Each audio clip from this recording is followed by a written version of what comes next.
ಸುತ್ತಲೂ ಸುಂದರ ಪ್ರಕೃತಿ, ಎಲ್ಲೆಲ್ಲೂ ಪಕ್ಷಿಗಳ ಚಿಲಿಪಿಲಿ. ಇಂತಹ ಜಾಗದಲ್ಲಿ ವರ್ಷವಿಡೀ ಹರಿಯುವ ಪಾಪನಾಶಿನಿ. ಇದೆಲ್ಲ ಕಂಡುಬರುವುದು ಕೇರಳದ ಕನ್ನಂಗಾಡ್ನ ಗುರುವನದಲ್ಲಿ.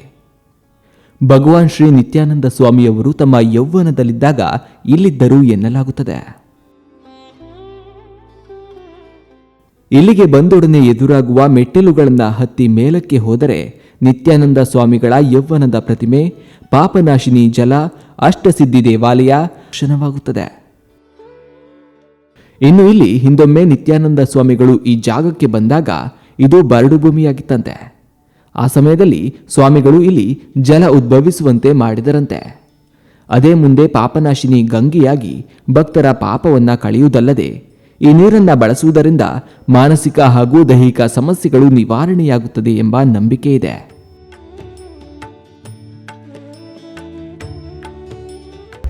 ಇನ್ನು ಇಲ್ಲಿರುವ ಅಷ್ಟಲಿಂಗ ಸಿದ್ಧಿ ದೇವಾಲಯದಲ್ಲಿ 8 ಅಲೌಕಿಕ ಶಕ್ತಿಯನ್ನ ಸಂಕೇತಿಸುವ ಒಂದೊಂದು ಲಿಂಗ ಅಂದರೆ 8 ಲಿಂಗಗಳನ್ನ ಕಾಣಬಹುದಾಗಿದೆ.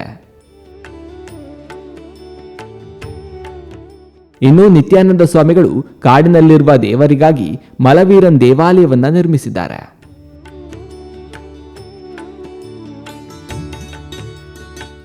ಇದಿಷ್ಟೇ ಅಲ್ಲದೆ ಇಲ್ಲಿ ಬಾಲ ನಿತ್ಯಾನಂದ ದೇವಾಲಯವಿದ್ದು ಇಲ್ಲಿ ನಿತ್ಯಾನಂದ ಸ್ವಾಮಿಗಳ ಯೌವನದ ಪ್ರತಿಮೆ ಇದೆ.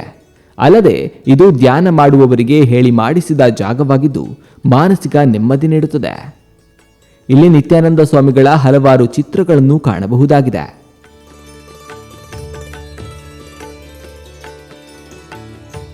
ಇದೆಲ್ಲದರ ಹೊರತಾಗಿ ಇಲ್ಲಿರುವ ಗುಹೆಯೂ ಕೂಡ ತನ್ನದೇ ಆದ ವಿಶೇಷತೆಯನ್ನ ಹೊಂದಿದ್ದು ನಿತ್ಯಾನಂದ ಸ್ವಾಮಿಗಳು ಇಲ್ಲಿ ಧ್ಯಾನ ಮಾಡುತ್ತಿದ್ದರಂತೆ. ಅಲ್ಲದೆ ಈಗಲೂ ಹಲವಾರು ಪ್ರವಾಸಿಗರು ಮತ್ತು ಭಕ್ತರು ಇಲ್ಲಿ ಧ್ಯಾನ ಮಾಡುವುದನ್ನು ಕಾಣಬಹುದಾಗಿದೆ.